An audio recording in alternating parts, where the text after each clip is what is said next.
Okay guys, Mr. Cannon here, and today we're going to be looking at the second part of our unit on World War II. Today's mainly going to be about the home front and the Holocaust. Those are the two big issues we're going to be looking at today when it comes to World War II. Last unit we really covered the war itself, why the war started, the big issues involved in the war, and then the battles and the course of the war itself. And today is going to be the home front, what was going on at home, and of course the tragedy of the Holocaust. To prepare for the war itself and the aftermath of the war, there are going to be a lot of meetings amongst three leaders that we call the Big Three. The Big Three refer to Winston Churchill on the left. It refers to Franklin Delano Roosevelt in the middle, and then Joseph Stalin on the right. Churchill represented England, Great Britain. Roosevelt represented us, the United States, and then Stalin represented the Soviet Union. These three met time and again and talked time and again to make plans for not only how to win the war, but also for what happens at the end of the war.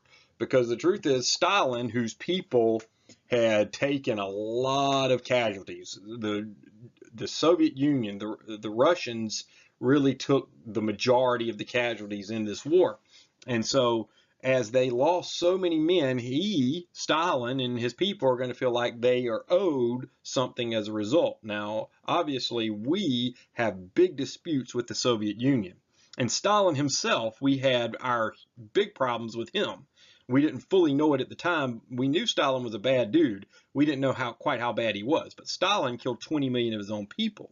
So we had our own issues with him. And so Roosevelt and Churchill, even though they're working with Stalin, they're also trying to ensure that Stalin doesn't go too far after the war, because then we would just turn around and have another war with the Soviet Union, which could even be worse. And so that's something we're going to deal with the Cold War. But just to understand, the big three that planned through this war were Churchill, Roosevelt, and Stalin.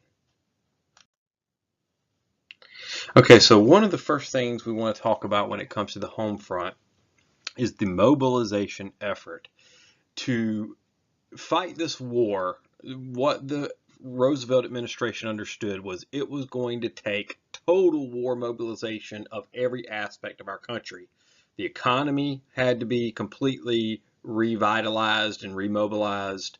Government had to be completely focused on the war front, and then even society here had to maintain their focus on the war in order for us to produce enough to fight on two fronts. We're really fighting in Europe and we're fighting in the Pacific. And so not only we're going to require manpower, and it did require a lot of that, okay, a lot of soldiers, in other words, but it's going to require a huge effort here at home to make this happen. There were people in his administration that told him that it couldn't be done, that we could not produce enough to make this happen. But Roosevelt believed that we could, and there were other people in his administration that believed that we could, and we produced way more than even Roosevelt imagined we would.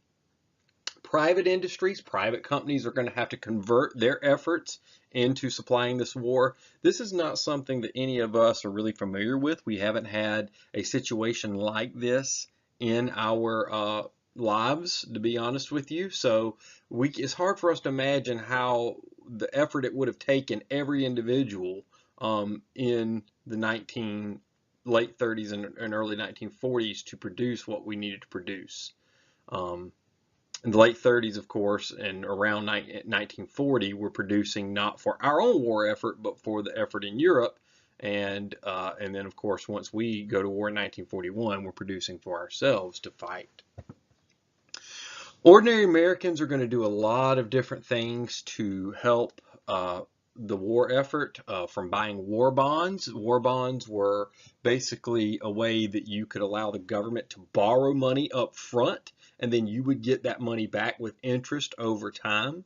So it was an investment for you, but it was a way for the government to gain money early so that they could take that money and spend it on the war effort. Just like in World War One, Americans are going to plant victory gardens, planting their own gardens in the hopes that that would save some supply for the soldiers who needed to be fed. But unlike World War One, it's not going to be enough just for Americans to be encouraged to plant victory gardens and to save on certain items. We're actually going to have to, the government is going to ration some supplies. And you see there in the poster there, you can see that there were rations. So it shows the sugar ration was 2 pounds a month. Um, and this was so important for the government to do because without rationing, without forcing it to limit their what they used, we would not have been able to produce what we needed to produce for the war. And there were a lot of sacrifices that had to be made even here at home. The government's going to control those allocation of resources. They're also going to control wages and prices. So the government's going to become way more involved in the economy than it normally would be, because it was so important for us to be on the same page in the war effort.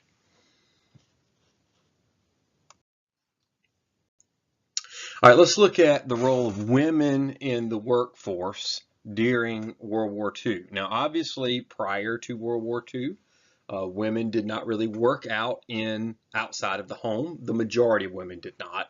Certainly, there have always been a minority that did, but the majority of women did not. They worked inside the home. Well, during the war effort, they're going to have to take men's place, and all the men that are off to war, there's jobs are going to have to be filled. And so now jobs that wouldn't normally be open to women are open to women and to minorities for that matter. Jobs that may not have been open to African Americans are going to be open because it's a desperate situation. You need as many people as you can get to fill these jobs.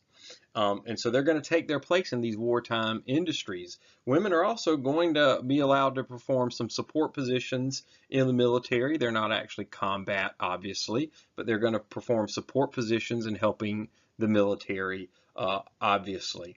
Now, this has always been the case, guys. When we fight wars, women have to, take on different roles. But if we think about a war like, let's say, the Civil War, where women, especially in the South, had to take over the farms. We're mainly talking about working still, even though it was doing the male role, they were still working mainly at home because the farm was part of your home. That was at home. But here it's going to be a little bit different in that women are actually going to go to a different place. They're going to leave the home and go to work. Rosie the Riveter, that poster that was on the very first slide that we showed, that was Rosie the Riveter. She became a symbol. Rosie the Riveter, not a real person, but Rosie the Riveter became a symbol of women in the workforce and taking men's place, taking the traditional male place. It was the idea that women can do it. The idea that women can absolutely make this happen, and they did make it happen. Now, what we're going to find is that after the war is women are going to be asked to go back to the homes. Many women are going to do so willingly and not with any hesitation. But there are some women who say, wait a minute now, I've been working in this job for years now, and all of a sudden you want me to go back to a more traditional role, and they're not going to like that. And so that's going to start the push for when we're going to finally see women working outside of the home more often. More and more women are going to do that. Not right after the war. Most women do go back into the homes. By the 1960s, most women who had a taste of this working outside the home we're going to see a lot more of them leave the traditional role of homemaker and are going to go find jobs outside the home. And of course, we still have that today, where we have a lot of women who work inside the home and a lot of women who work outside the home. One of the great examples of this kind of women taking the traditional male place is in the movie A League of Their Own. If you've never seen that movie, I'd urge you to watch that movie. It's about a women's baseball league that was founded during the war, as you had a lot of men who couldn't, obviously were off at war, and so male baseball was struggling, and so these women baseball leagues sort of took their place. And it's just a great movie if you get a chance to watch it. Okay, another thing we need to talk about in the home front is the discrimination that still was occurring for minorities. Now, we're going to have a march on Washington during this period. I do not want you to get confused, because there's going to be a second march on Washington during the civil rights movement in the 1960s, led by Dr. Martin Luther King Jr. That is not this march on Washington. This march on Washington was organized and led by a Philip Randolph, who was an African American labor leader. He really fought for the rights of African Americans in the workplace. And what minorities are going to, and African Americans especially, are going to say is they are not given access to wartime jobs. Here we are in a period of war, and everybody's supposed to be coming together, and yet what we see is that there's still discrimination in this. Even in who gets these jobs, these wartime jobs, there's still discrimination. And so this March on Washington is a response to that discrimination. Now, in the end, Franklin Roosevelt is going to issue an executive order where he establishes a commission to try to ensure more access to those jobs. So that was sort of the solution to the problem. And there were some solutions to the problem, but don't think that it fixed everything, because it certainly did not. And it's going to take the civil rights movement to expand this even more. Unfortunately, young African American men who may be from cities in the North, who had certainly experienced discrimination, no doubt, but had not experienced the fullness of the Jim Crow South, because they weren't from the South, are actually going to experience it as they train to fight for our country. Because many of the camps that trained soldiers and the military bases that trained soldiers were located in the South.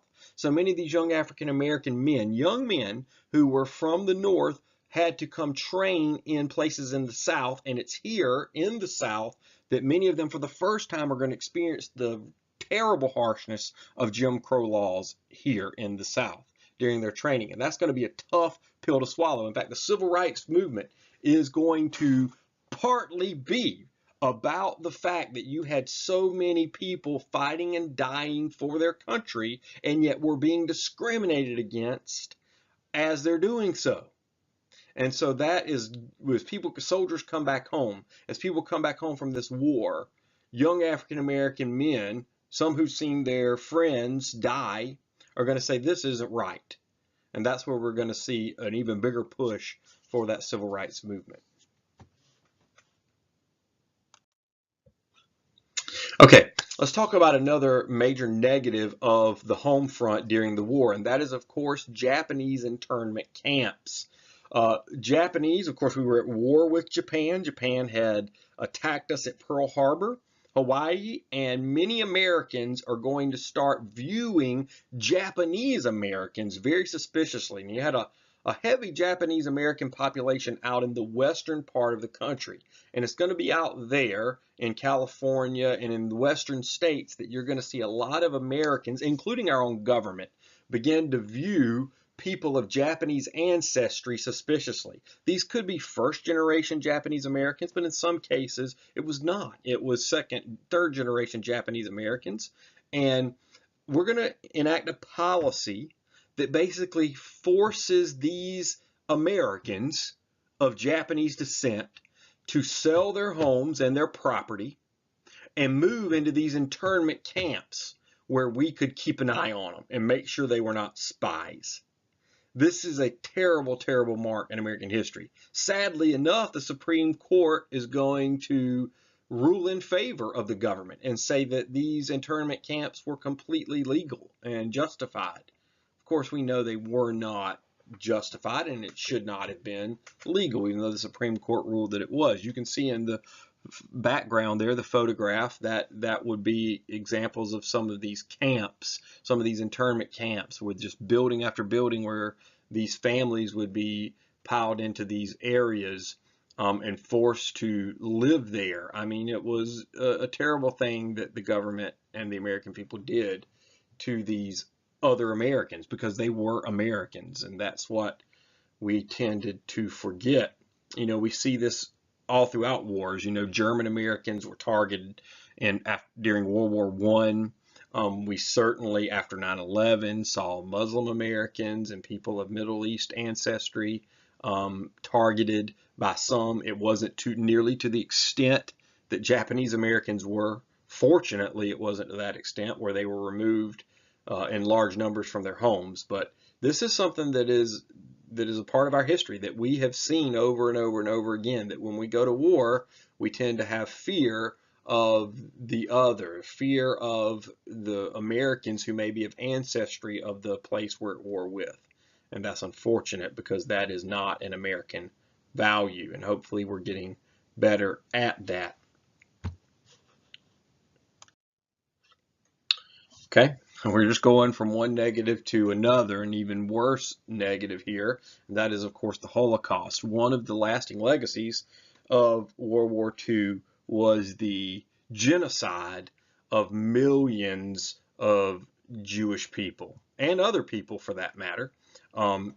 Hitler's, early on, Hitler showed that he had just these evil and awful ideas about people and about the Jewish people especially. And so Germany in the 30s, in the 1930s, even before the fighting broke out, is going to pass what are called Nuremberg laws.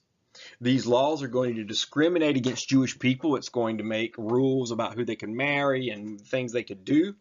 And those laws are going to set the stage for the genocide that Hitler would later carry out in the war.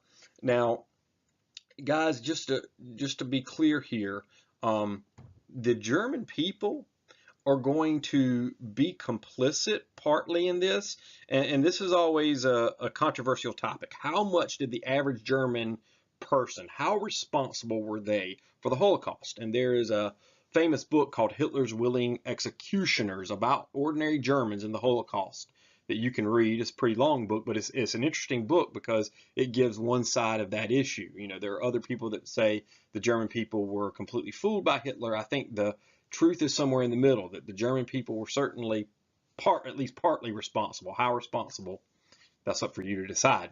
But the German people are going to feed into these ideas of Hitler. They're going to buy into them because Hitler's able to convince them that it was the Jewish people and others who were ruining their society. Not only did he blame England and France for ruining German society, but he blamed Jewish people. The idea was some Jewish people were very wealthy during the Great Depression, during the time when a lot of Germans were struggling, and that he said, look at them and how well they're doing, and so he was able to tap into that anger and that fear.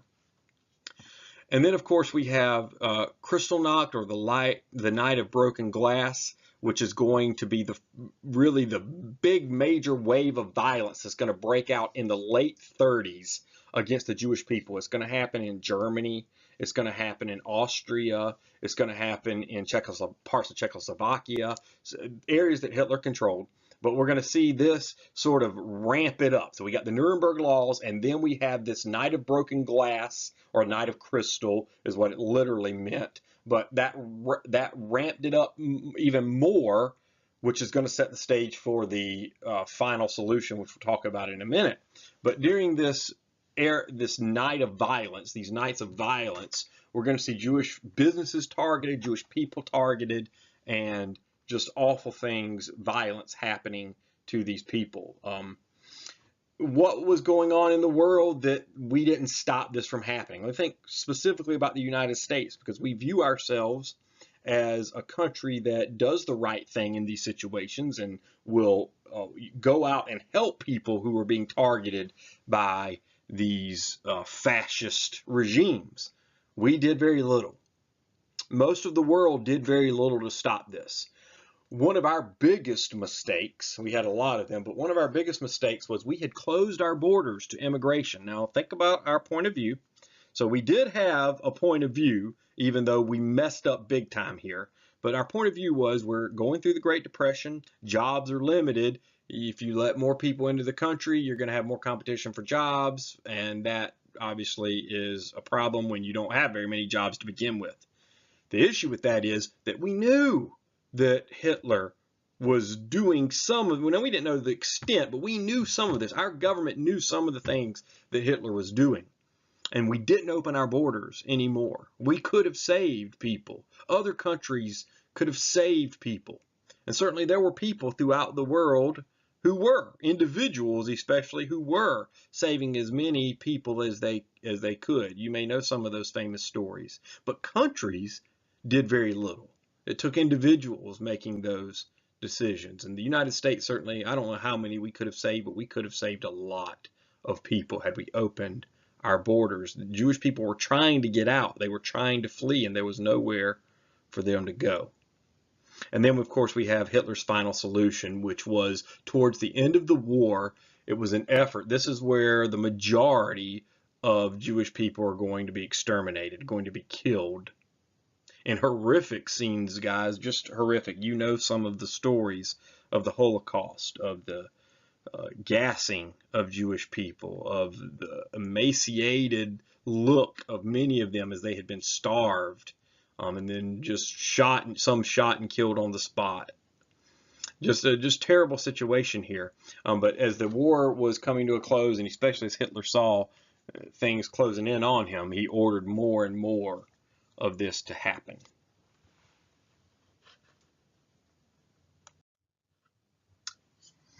So after the war, there's going to be a push to make sure that this never happens again, that we never have another Holocaust. And so one of the things we're going to see is Nuremberg trials. And these, we talk about the Nuremberg laws, which discriminated against Jewish people. Well, the Nuremberg trials are going to be trials that put these German soldiers, especially we're talking about the generals, people who were high-ranking officers in the German military, they're going to be put on trial. Now, Hitler himself couldn't be put on trial because he committed suicide. But these other German generals are going to be put on trial for their crimes. And their defense was they were just following orders. But what we see in the verdict of many of these trials is that that was no longer going to fly. That you could not use the defense as a military person, I'm just following orders, because 12 of these 12 of these German officers are going to be tried and executed. They're going to be tried and found guilty and executed for what they did. Others are given less harsh punishment, but still punishment nonetheless. So the defense that if you're in the military and you're just following orders, that wasn't going to work anymore. And in fact, that's still in place today. A military person, of course, has to follow their commanders, but if their commanders ask them or ever ask them to do something that violates our morality, our basic human rights, then those soldiers are not required to do that. In fact, are required to not do that. That's what the Nuremberg trials showed us. Another thing that we're going to do after World War II to ensure that there's not another Holocaust is we're going to help create this nation of Israel. Now, of course, Israel had existed for thousands and thousands of years, going back to biblical times, the nation of Israel, which was in the Bible, God's chosen people, but they didn't have a homeland anymore. If you go through history, you see that the Jewish people had been scattered. And so what the United States is going to push for with the United Nations is we're going to push for the creation of a state of Israel in an area that in the Bible says belonged to them anyway. And so that area was in a place that was called Palestine. We still refer to as Palestine in some cases today. And there were people, Palestinian Arabs, living there. Now, what we pushed for, Britain actually controlled this area. Great Britain did, and eventually Great Britain's going to give up control of that area, and we're going to put a permanent home for any Jewish person who wanted to go live there. Now, not all did, of course, but some did. Many did, actually. They went to this area and set up homes, and it's going to cause conflict between those Palestinian Arabs who already lived there and Jewish people who have been given this new place to live. And we still see that conflict today, guys. We still see that conflict. Now, over the decades, Israel got bigger and bigger and took more and more land from the Palestinian Arabs. Now, there are two sides to that story. The Palestinian Arabs would say, we're here we were here first, but then the Jewish people would say, but this was our home before it was your home, so it actually should belong to us. And the United States really pushed for Israel to gain that land. Jerusalem, which we recognize as the capital today, that our government has just recently recognized that as the capital. That was a big deal because there were a lot of people who said no. A lot of Palestinian Arabs who said no, that area does not belong to Israel, but we recognized it as the capital of Israel. So we still have issues today in this area. So just to be clear, and you can see where in the world we're talking about. We've got Egypt to the left there, Jordan to the right, Syria to the north. So we're talking about in the Middle East. The United States is a huge supporter of Israel today. You know, our two biggest friends in the world are Israel and Great Britain. So, and some would even argue that Israel is our closest ally, and we are their strongest supporter, no doubt. We support them. And it all goes back to this period right after World War II. So these were things we put in place to try to ensure that there's not going to be another Holocaust. Now, it did come with new sets of issues. As we look at World War II, and as we wrap up this unit, what we want to be able to focus on is the two different aspects of the war. We've got the one aspect of the war, which is the fighting and the reasons for the war itself, and then the other aspect of the war is the home front and the tragedies that occurred, especially we're talking about the Holocaust, as a result of the war. If you have any questions, you can certainly, as you go through this lesson and answer the questions, you can send me a teacher message, and I will be happy to help you in any way that I can.